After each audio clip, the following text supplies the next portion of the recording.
Welcome to Thrive Radio. I'm your host, Amy Montgomery, entrepreneur and digital marketing agency owner. Today, my guest is Andrew O'Brien. He built a software that helps authors, speakers, coaches, and experts land real interviews in as little as an hour. And with we're talking top news here, right? Top publications. And he's the world's first digital influence platform leveraging earned media to build a fan base. Andrew, welcome to the podcast. Thank you for having me on. I really appreciate it. Yeah, I'm so excited to talk about this because when we first met and I saw your landing page, I thought this can't be real because there's a lot of false hopes out there. And so I'm really excited to share your journey with everybody and for everyone to hear your journey and what you have created. So let's start there. Can you start with your entrepreneurial journey and how you got to where you are today? Yeah, I was in the Army from 2007 to 2011. I got out for about 2 years and I had no idea what I was supposed to do with my life. It's like being a teenager getting out of mom and dad's house, right? So I was jumping in between jobs, couldn't figure out where I fit in. I've always had this entrepreneurial passion inside of me. Since I was 8 years old, I would go door knocking at apartment complexes and take people's trash to the dumpster for $1. Like I've just always been an entrepreneur since I can ever remember. And then in 2013, I found out the news that 22 veterans were taking their own life every day.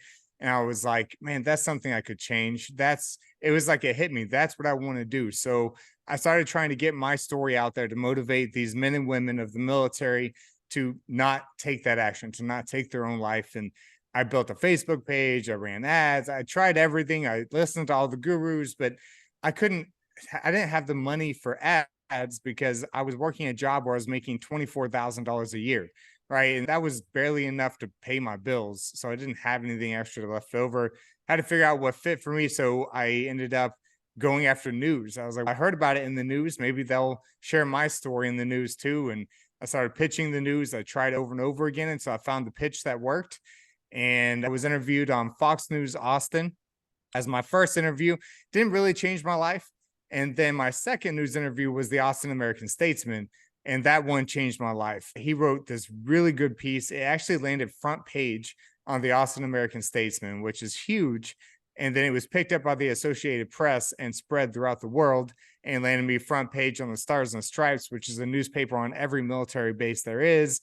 And that led into people hiring me to come out and speak. The United States military hired me to come out and speak on bases. I did that for 3 years. I got to travel the world.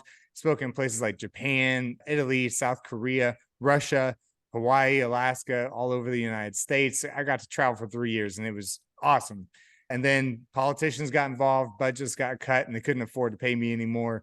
So I had to figure out what to do next. And I realized, hey, I got really good at getting in the news. So I launched a PR firm and I broke 7 figures my first year in launching a PR firm because one of my first clients is this guy named Russell Brunson.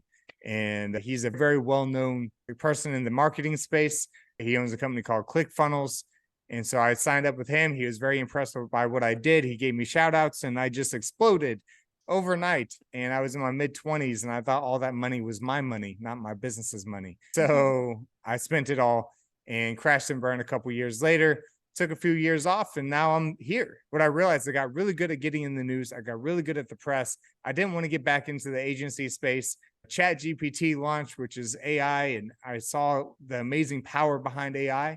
And I was like, man, we could use this and build a software to help people get their own stories out there. Because if I never got my story out there, I would have never saved the lives that I got to save or experienced the things I got to experience because I didn't have the money for all this paid advertising.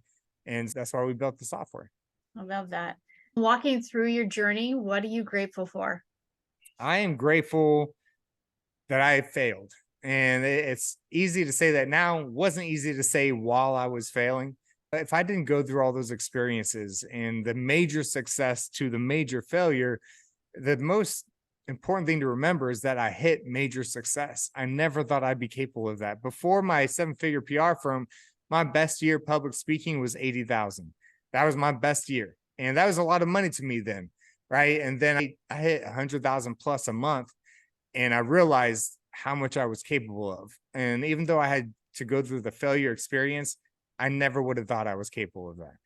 Let me ask you this. When you crash and burned, what did you end up doing initially to just So survive? whenever I crashed and burned, I ended up building a second community called Vetpreneur Tribe, which is the largest community of military veteran entrepreneurs. And I launched a mastermind, and I shared my experiences of the PR world in that mastermind. And I scaled that to 100 members paying $97 a month to be part of that. I was making 10 grand a month doing that. And that was easy because it was only 4 hours of work. We had one call a week, 4 weeks a month. So 4 hours a month, I was making 100 grand a year doing that. And that was enough to step back and try to figure out who I was. And I ended up getting rid of Vetpreneur Tribe. And I had to go through a lot of personal growth between my business failure to today, because I needed to figure out how to become a better man, a better husband, a better father. And all those experiences led into that. And I lost a child in 2019. Oh, And wow. that led into me having to look at my life, look at who I was as a father. I was always angry, never hurt my kids, but I wasn't fun. They feared to talk to me because I was always mad all the time. And I realized I had some childhood stuff I need to process and go through. So I walked across Texas in July of 2019. I was on the side of I-35. I walked 100 miles to go visit my mom in prison, who's there convicted of murder, to forgive her for my childhood and process all my memories and really just get rid of all the old stuff so I could let the new future begin. Yeah. I always say that the entrepreneur journey, I'm like, it not only does it make you face your stuff from a mental health perspective, it challenges every survival tactic that you possibly have in your Yeah. back pocket from your childhood that you didn't know, like every trigger that you possibly have because of that going super successful and then super not. I'm doing wonderful, doing not wonderful. And I think because of that roller coaster ride that it can be, not that we don't strive to actually try to stay on top, but inevitably markets change, there's consistent change, you've got to change. And so it's not like a job where you could just set it up. Now I'm good for life. You've got to set it up and then consistently change and consistently grow. And yeah, it's amazing how much it transforms who you are on the inside and challenges you to continue to transform those things. And it's funny because you start to think, okay, if I just hit this number, I'll be good. I just need to get Yeah. to this number in my business. Everything's going to be perfect. And then you get there and everything is great, but all things are temporary. When it's great, that great is temporary. It's going to be not great again. Then it's going to be great. Entrepreneurship is a roller coaster. And Yeah. sometimes you're at the peak of the roller coaster. Sometimes you're at the bottom, and it's nonstop. Resiliency is the number one skill set I think every entrepreneur has to have. Yeah, you definitely, yeah. And I think if you're raised in a sort of a turbulent childhood, it prepares you. That's the positive, I think, of it, where things that are high risk don't scare you as much as the Right. average person. Like there's some people out there, I can't risk anything. But then there's the rest of us that are like, woohoo. Yeah. Well, I'm going to jump and hope the parachute opens. yeah, yeah, we'll see if I like it. That's so funny. So let's talk about your business now. How does earned media differ from other forms of media, such as the paid and the owned media? And why does it make it valuable for your business? And if you could also include, because there's a lot of different places where you can just go submit a news release and then they make all these big promises and they don't necessarily deliver. So if you could talk a little bit about the value around what you're doing versus some Yeah. So what you just mentioned is one of my biggest pet peeves, right? So there are those services that you can pay that they'll get your press release. You write the press release and we'll get it on every news site, hundreds of news sites. The thing is that goes on the back end of news sites that no one ever sees. That's not really earned media. That I don't count that as earned media because you didn't do anything to earn it. You just got your press release added to the back end of Fox News, NBC News, all the stuff. And then people use that and say, as seen on Fox, NBC, CBS. I think that is a shady way of doing business because you didn't earn that interview, right? That's not a Yeah. real interview. You just got added on the back end of a website. And then when people see that, especially in B2B, this is more geared towards the business to business side. A business to consumer, they don't really know the difference between a press release or an interview. So that's okay. But if you're servicing business owners who have all heard of these kinds of services before, and then now that as seen on banner means nothing because they think that you just paid for a press release to be put on the back end of a website, right? So it's destroying that trust that Yeah. used to be there when people saw that as seen on banner. So I always say avoid those. They don't really help you.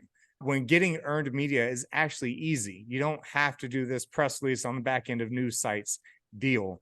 What I do, and the difference between earned media, social media, and owned media, right? Those are the three types of media. Social media, we all know, we all use it every day. They probably found this podcast by looking on social media, right? So we all use it. If you're in business, you have to have social media. The problem with social media is there's right now this 10 to 12 different versions, right? There's 11 now minimum because Threads just launched, but Yeah. there's so much social media and there's going to be more and there's always more. You got probably 12 that I can think of off the top of my head. And the thing is, a lot of us become favoritism, right? Oh, I make all my money on Facebook, or I make all my money on Instagram. I get my best responses on TikTok. So we get hyper focused. Okay, I'm just going to focus on TikTok because that's where I'm getting the most views, or I'm just going to focus on Instagram because that's where I'm most comfortable. But the reality is, every brand should be on all social media platforms. There's not a platform that you shouldn't be on, because if you're not on that platform, you're losing out on a potential audience. And being on that platform is free. It doesn't cost you any money. So Yeah. I always say if the social media platform exists, you should exist on that platform. Owned media is like you're doing right now. It's your podcast, right? People count YouTube as social media. I count that more as owned media. It's your own TV show. It's your own web show, right? Podcasting is your own, it's your own show. A blog is your owned media, right? It's your owned newspaper. So owned media is, all of these are important. You need social media, you need owned media, but earned media is the most intimidating, that people think, oh, I'm not Mark Cuban, I'm not Elon Musk, so I can't get on the news. When the reality is, I've had a woodworker have Fox News come to his garage and do an interview on him. And this dude just made custom flags that you could hang in your house. That's it. That's all he did. And he got news coverage. And you could be the biggest name and get news coverage. But earned media is important because the difference is, versus paid advertising, more people trust earned media because it's exactly that. They know that you had to earn that media spot. You didn't buy it. Anyone can run an ad on Facebook. If you're not selling guns or drugs or a politician, you can run ads on Facebook. And Yeah. so the fact that anybody can buy that space makes trust a lot harder. Earning media, that builds that trust. And that's something you can't buy. You can't buy trust. Yeah. Yeah. And to your points that you have made, I'll give two examples. When I first started, I didn't know digital marketing. I wasn't a marketer. I was a fresh out of Deloitte, and I was like, I can help people do business development, and and a little bit of sales and marketing B2B, and because I learned so much, right? And I tried to figure out the online thing. My online presence back then was not very good, but I had to grow into that, but I also was out there trying to figure it out. And I'd look at these ads, I'm like, what are they doing? What's the secret? And now I know all the secrets, but back then I'm like, I couldn't figure it all out.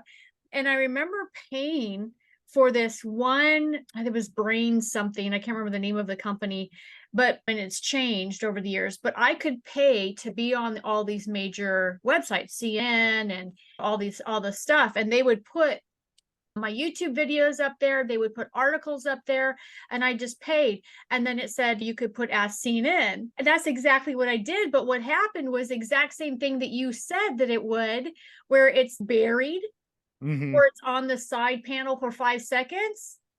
And so when I said as seen in, everyone's like, that you weren't seen in, because I wasn't interviewed, I wasn't on the show, or whatever it may be. And so then I felt I'm being honest, and I'm trying to be honest because this is what they said that I could do, but it ended up coming across icky. And so then I took that all down. But then being on my TikTok, somebody else paid for me to be in the media, but not for what I wanted it to be. And it was, she looks freakishly young for being in her 50s.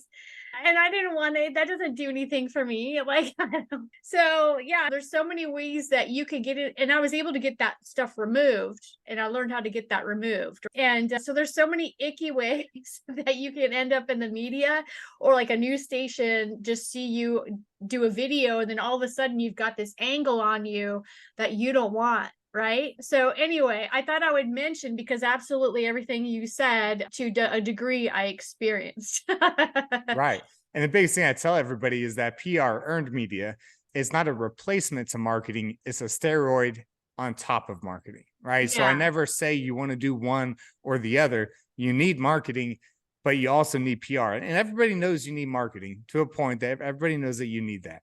But PR, I think, is one of the most underused tools in business because of the intimidation that I'm not worthy of it. I don't have a newsworthy story, or I'm not big enough. I don't make enough money. I don't drive a Lamborghini, right? Everybody thinks that you have to be this super successful person to be on TV, when local news stations here in Dallas, Fort Worth, they're always looking for local stories, right? There's local restaurants could get in the news, local maid companies could get on that. There's so much opportunity there. And I'm not going to say that getting a news interview isn't going to change your life where it's going to bring you tons of leads, but it becomes a great content to use in your marketing to bring in more business. It builds that trust and rapport when you can say, hey, watch this video of me being interviewed on Fox News Dallas.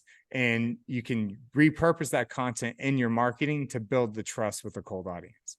Yeah, absolutely. And I also want to mention one thing that's going on out there. People will interview you on a free public TV station, and then they want to charge you for the recording.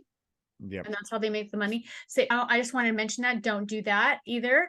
To your point is, I think that a lot of people, they don't know where to go, what the process is, and how to find the legit things. I mentioned to you, I did TV hosting training, learned how to do the red carpet, learned how to do infomercials. And I was like, I'm ready to do infomercials. Let's start. And then the pandemic happened. But even in that, like I was taught more of, okay, now fly to LA, and here's the publications of where you get everyone's names that you need to connect with while you're at these parties, and here's how to find the parties. And it was more of that kind of thing, how to find the elites or whatever that I needed to connect with. And I wasn't quite ready for that, especially the pandemic hit. And then they're like, okay, great, just try to go out into Dallas, just stay in Dallas, and there's tons of infomercials in Dallas. And I did my little hosting reel. Yeah. And then that's about where it ended. And I didn't go out and apply actively and all that. Could you walk us through the steps that you go through, your media influence method? You help with the story piece, the messaging, and landing the interview.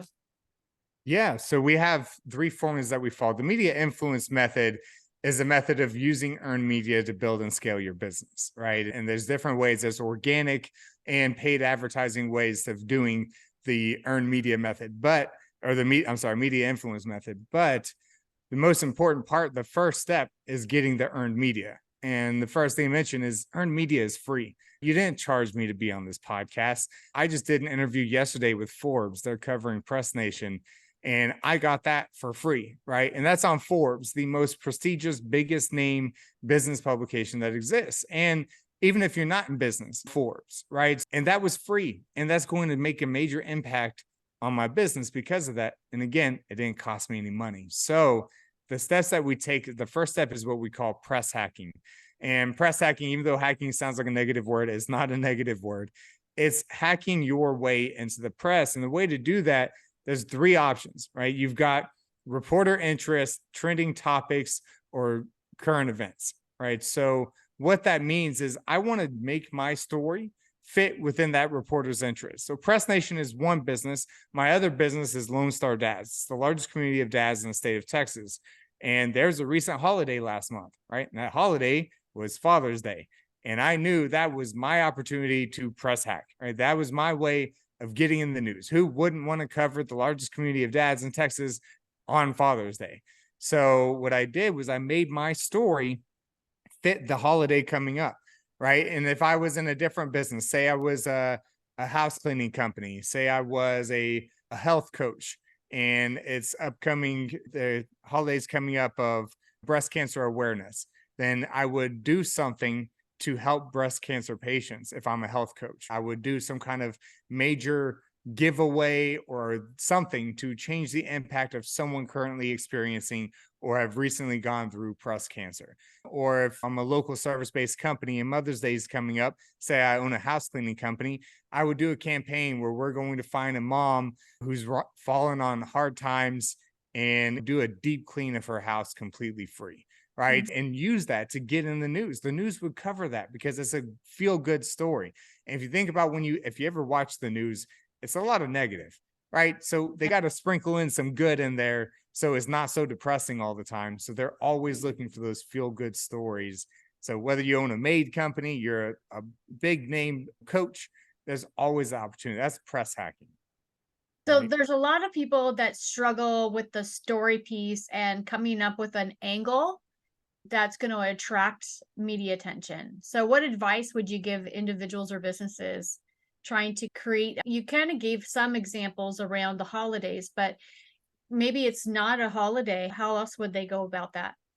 Anytime it's local, make it local. All right. So the story has to impact the local community. That's what they care about. So, say if I own a roofing company and I really want to stand out against all the other roofing companies, and we're in Dallas, Fort Worth, where hail is huge. I bet there's hundreds, if not thousands, of roofing companies in Dallas, Fort Worth. Right. So, the biggest thing, how do you stand out? What I would do if I could afford it is I would offer to replace someone's roof for free. Find a local person who is experiencing, again, falling on hard times. Maybe they recently were in an accident, they lost their job, now they're on disability, they accidentally let their home insurance policy lapse, and now they have a leaking roof and no way of replacing it because they don't have a job to replace it, they don't have the funds, and they let their insurance lapse. And if I were to go in, and if I couldn't afford to do it with my own company, partner with a couple of people, partner with a local insurance agent, partner with a local health insurance agent, partner with a couple of other people, everybody throw in together, pay to replace this person's roof and get news coverage around it. Local business owners come together to buy a new roof for John Doe who fell on hard times. I guarantee you local news would cover that because it's a feel good story of the local business owner community coming together and helping a local resident. So anytime you can do something like that's feel good locally is massive. That's one example. I love that. So let's talk about the actual interview because we're talking about television. We're also talking about articles, right? So once you've secured that interview or that opportunity, what steps should they take to maximize that impact and really make the most out of the opportunity? And maybe if you can mention a couple of mistakes that people have made that they could try to avoid. Yeah, the biggest thing, and people go in getting the news coverage because they're excited. I call it logo ego, right? They're excited to put that pretty logo on their website. If you're ever mentioned in Forbes, you want to put that Forbes logo on your website because it looks great, right? The problem is a lot of people will go and they'll get the interview, get mentioned in the media, and they'll put the pretty logo on their website and they end it there. And I always say it's the worst thing you want to do because it doesn't really impact. And it's good for branding, and branding is important, but you always want a funnel, right? You always want a landing page to send that audience to. The end goal shouldn't be getting the interview. The end goal is to leveraging that interview to bring in traffic to a page where you can capture that audience. And it needs to be a simple domain, especially if it's TV.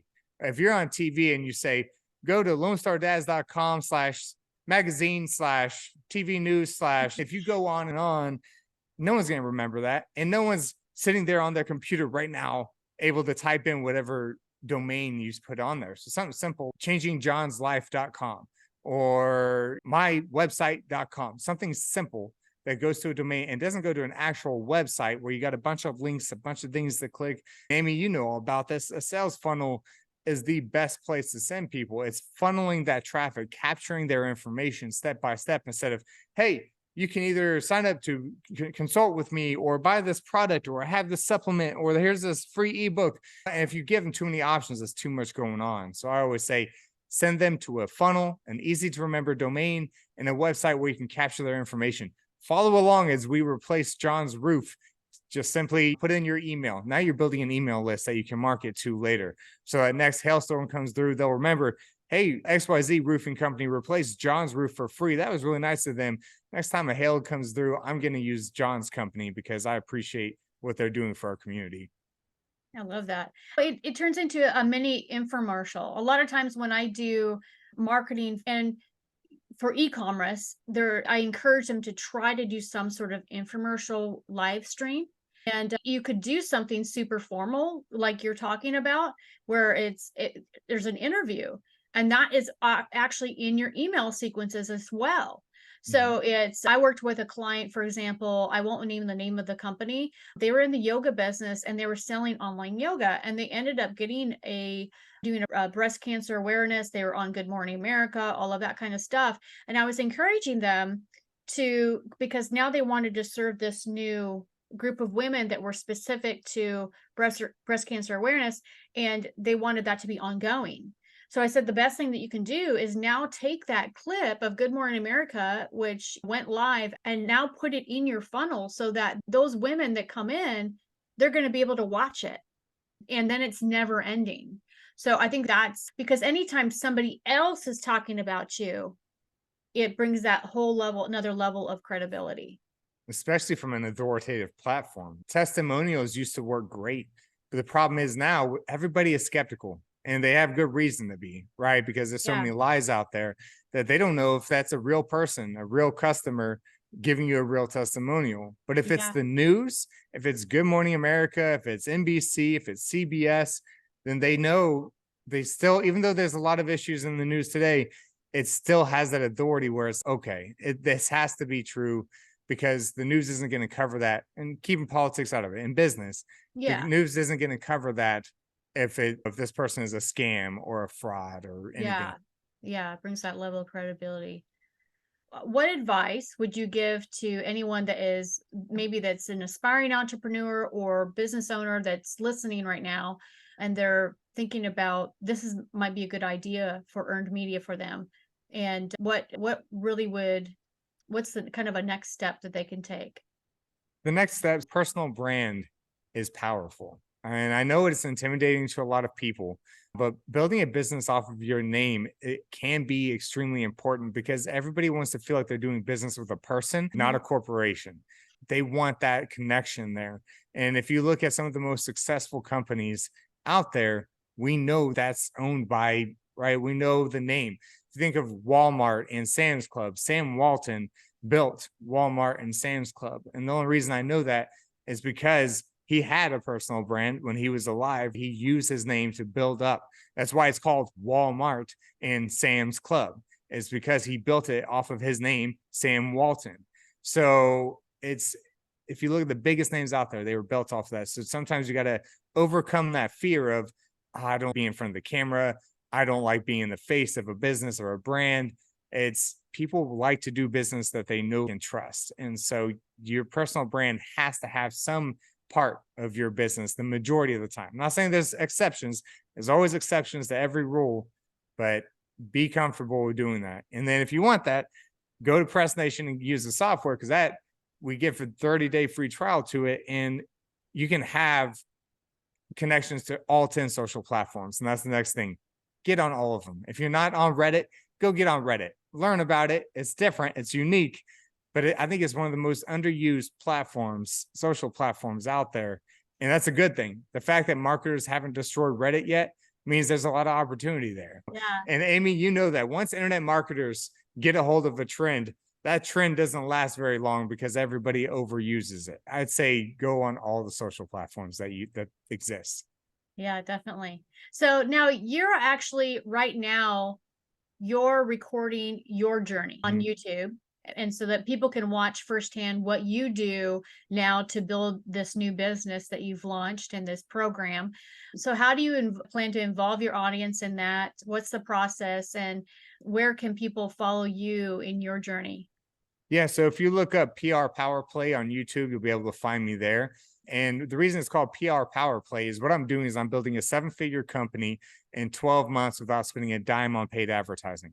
Now, would I recommend doing this? No, but I'm doing it just to prove that it works, right? If I have the money for paid advertising, I would use the money for paid advertising because I'm trying to build a software And paid advertising is a quick way to get in front of a lot of people. I am doing this simply because I want to prove to people that it is possible, that you can build through organic marketing. And when I say paid advertising, that's paid advertising and marketing are two different things, right? Marketing is an important aspect of your business no matter what, whether it's paid for, you're paying for ads or not. You know, your email list is marketing, your sales funnels are marketing strategies, your social media are marketing, right? It's not paid advertising, it's still marketing. So I'm using marketing, I'm just not throwing paid ads behind it. And so you can watch me do that over the next 12 months. I'm sharing step by step, and I'm sharing my failures too, because I'm recreating what I did in the past, just in a different way.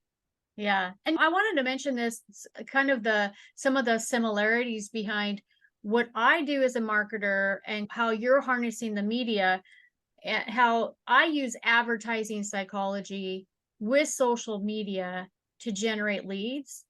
And I always liken it to news stories, being in the media, what they cover, how commercials are created, because that has been proven for centuries to work, to get business, to sell products, to make people watch the news, to cause a wave of excitement. And they focus on very specific things for a very specific reason. And they Right. craft those messages in a way that will get people's attention because they're one of the top 17 human needs.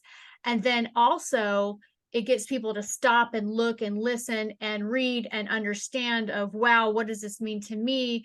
And if it's a meaningful story, then people will be drawn in by the product, whatever it may be. And I use that exact same psychology in the social media realm. And so it's just a different angle. And even a lot of marketers that I meet with that do similar things to me, they don't necessarily go right after the advertising psychology. They might know components of it over here, but it's very aligned because at the end of the day, it's what works. It's what's proven to Yeah. work.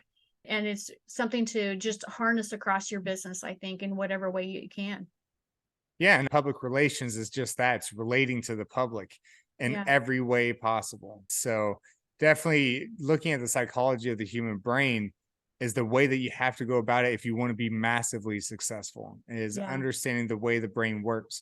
Every way that we pitch, every media contact, every news interview I've landed, it's understanding the human brain, the way it functions, the way it likes to feel, it releases oxytocin, the way it releases dopamine. It's understanding that deep psychology. When you understand that and understand relating to your audience is always important, right? Yeah. Building loyalty, because we're all in competitive markets. So I don't think there's very many markets that are not competitive anymore. You take a realtor, how many realtors do you think there are in Dallas Fort Worth? You know what I mean? If you take a car insurance agent, a health insurance agent, they are in some of the most overwhelmingly, saturated markets. What I don't ever see is I don't see a local expert, a realtor expert being interviewed on Fox News Dallas or NBC News, or building that authority behind that. Because you know what?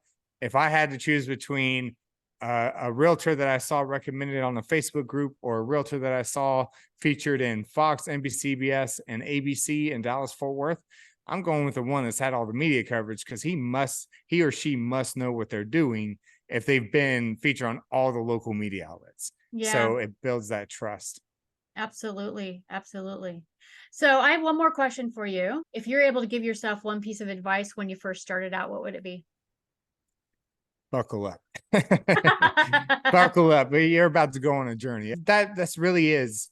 I would never go back and change anything, because everything that happened the way it was supposed to, it sucked, but it needed to happen. I wouldn't be the father that I am, the husband that I am, the business owner that I am without the failures. I appreciate my failures. I don't hide them. I really screwed up. I made some major mistakes multiple times in my past, but I needed to make those mistakes to get to where I am today. So I would just tell myself, buckle up and get ready. Maybe prepare myself a little more, but I wouldn't warn myself or tell myself not to do something, because those things needed to happen. Yeah. Yeah. Definitely. So, Andrew, if there are individuals who are listening that would love to get a hold of you and work with you, what's the best way to contact you? Just go to pressnation.io and you can get a hold of me there.